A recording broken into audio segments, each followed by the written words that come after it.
कह सकते हैं कि हम एक ह्यूमन बीइंग इस अर्थ पर जो है वो एक बेस्ट वर्जन के रूप में हम हमारा जन्म हुआ है।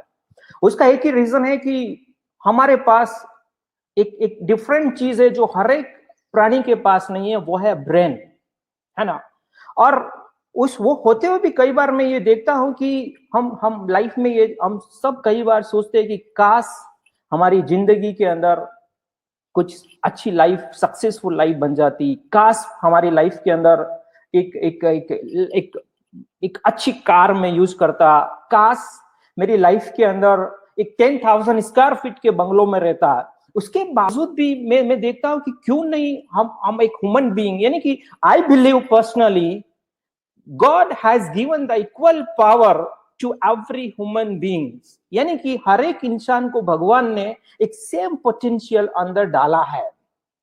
बट मैं आज आपको एक फॉर्मूला दूंगा कि क्यों कुछ लोग इस जिंदगी के अंदर सक्सेस होते हैं और मैक्सिमम लोग जहां वो चाहते हैं या लाइफ में जहां पहुंचना चाहते हैं वहां नहीं पहुंच पाते हैं।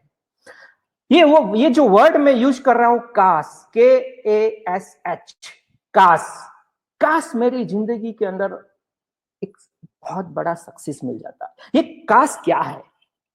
यही एक मैजिक वर्ड है जिसके बारे में मैं आज आपसे बात करने वाला हूं।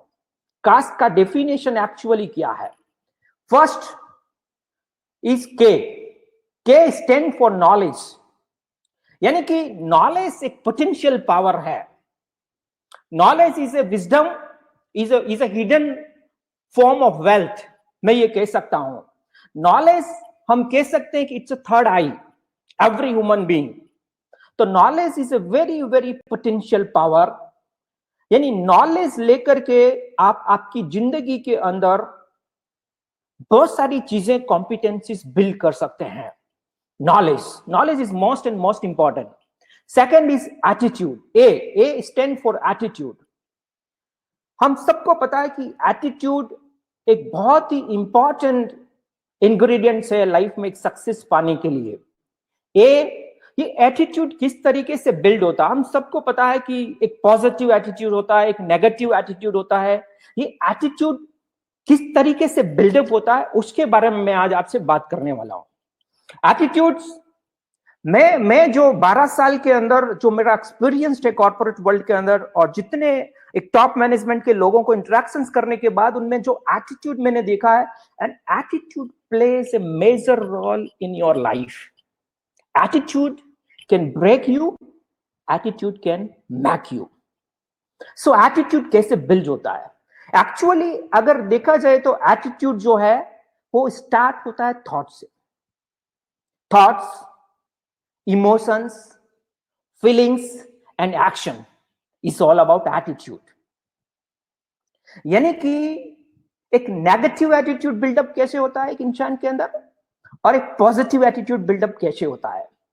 यानी कि अगर आपके ब्रेन के अंदर ऑलवेज एक पॉजिटिव थॉट्स आ रहा है, आपकी लाइफ के प्रति आप हमेशा एक अच्छे विचार, एक अच्छे थॉट्स के बारे में सोच रहे हैं, तो आपके बॉडी में से जो इमोशंस जनरेट होगा और आप जो लाइफ में एक एक्शन लेने वाले हैं, ये सब मिलकर के एक एटीट्यूड को बिल्डअप करेगा। और मैं ये मानता हूं जिंदगी के अंदर सक्सेस होने के लिए attitude is most and most and most important factors. Third is S, skills. So skills is more, skill जो है यानी कि आप जिंदगी में कोई भी फील्ड के अंदर आपको सक्सेस लाना है तो उसके रिलेटेड, उसके इर्द गिर्द जितनी भी आपको स्किल, सेट ऑफ स्किल चाहिए, वो स्किल्स आपको बिल्ड करना पड़ेगा। सपोज मुझे एक एक एक कराटे खेलना है, तो कराटे के रिलेटेड जो भी स्किल्स है वो मुझे बिल्ड करना पड़ेगा। यानी कि उसके अंदर मुझे, और skills can be developed by training and practice. यानी कि उसके रिलेटेड मुझे जो स्किल्स है वो एक्सीलेंसी लेवल हासिल करना पड़ेगा। यानी skill is very very important.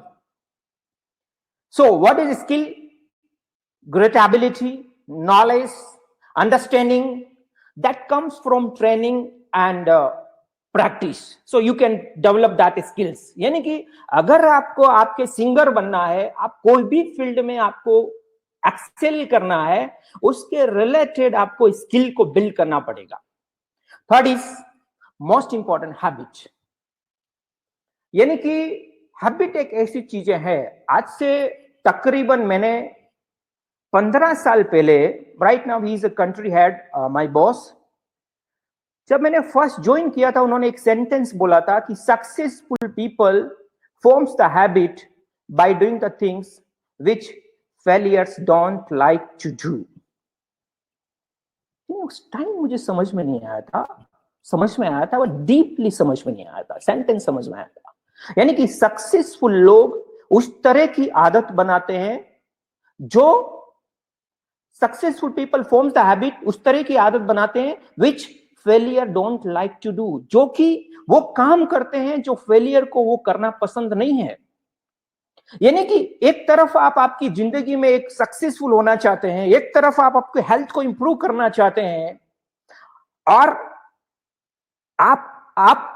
आपको वो काम करना पड़ेगा जो आपको पसंद नहीं है। इनिशियल में भी it would be very tough for you, में भी सेट ऑफ स्किल्स आपको डेवलप करना पड़ेगा उसके रिलेटेड, उसके इर्द गिर्द। यानी सपोज आपको सेल्स के अंदर या बिजनेस के अंदर आपको करियर बनाना है या बिजनेसमैन बनना है, तो आपको वो काम भी करना पड़ेगा जो आपको पसंद नहीं है शुरू में। Maybe it would be tough for initial. Successful people form the habit by doing the things which failure don't like to do.